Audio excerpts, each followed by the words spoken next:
Hello, in recent days, the price of oil has increased faster than your weight. People and families all convert wedding gifts to gasoline for its luxury and practicality.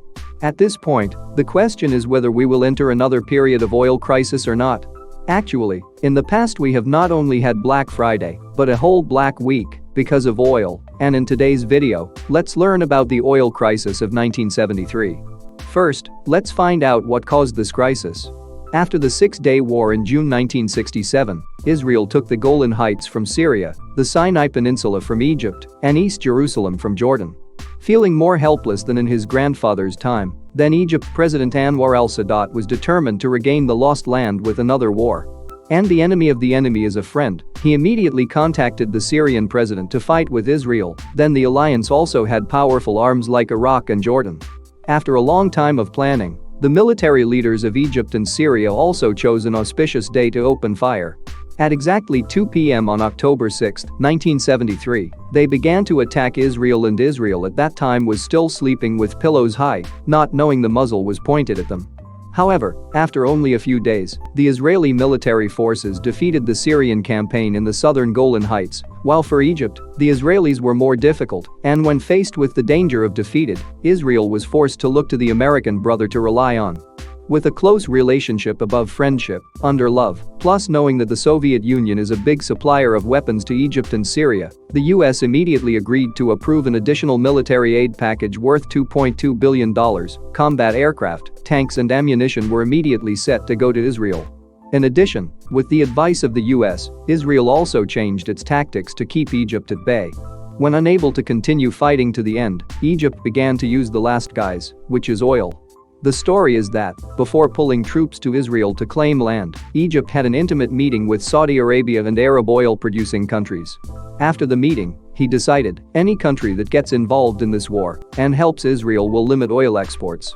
And of course the US was at the top of the list. To punish the supply of weapons to Israel, the Organization of the Petroleum Exporting Countries, OPEC, implemented a series of sanctions to stop oil supplies to the US and Europe. It is worth mentioning that from 1970 to 1973, the US demand for crude oil doubled.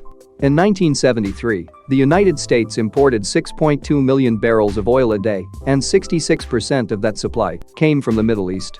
Half a month after the war in Israel broke out, Arab oil producers raised oil prices by 17% to $3.65 per barrel, followed by a 5% cut in oil imports to the United States and its allies such as Canada, Japan, Great Britain, the Netherlands, South Africa and Portugal. 2 months later, production was further reduced to only 25% compared to before the embargo. This embargo has caused a crisis and seriously affected the global economy and politics. And although the Israeli war ended on October 26, that is only 20 days after the war broke out. But on November 7 of that year, US Secretary of State Henry Kissinger still set out for Saudi Arabia to meet King Faisal, whom he considered the most unpredictable and difficult to negotiate. Despite using all his negotiating skills, Kissinger eventually returned home without any agreement to stop the embargo. Why does the US have to make concessions to Saudi Arabia, and what are the consequences of this embargo? Let's continue together. During this period, oil prices rose from $3 a barrel to $12 a barrel, and the US auto industry fell into recession because American-made cars consume more gasoline than Japanese and West German cars. The states asked people not to hang Christmas lights. Some places even banned gas stations from selling gas on Saturdays and Sundays. Inflation began to increase. The US stock market wobbled when in just a month and a half $97 billion had evaporated, which was a huge amount at the time. And Europe is not much better. Britain, Germany, Italy, Switzerland, and Norway ban flying, sailing or driving on Sundays.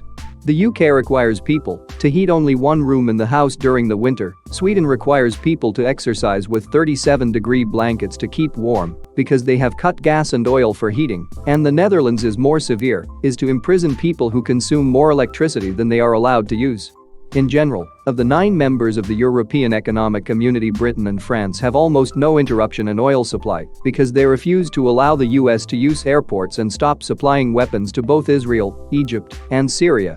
Finally, unable to withstand the oil crisis, the US pressured Israel to withdraw from the Sinai Peninsula and the Golan Heights, and the embargo was lifted in March 1974. However, the oil crisis of 1973 is still considered one of the 8 worst recessions in the United States. Thus, not only nuclear weapons, but also oil become a fatal weakness. If there is a conflict between countries, the oil crisis of 1973 is the best example. Thank you for watching video. Goodbye and see you soon.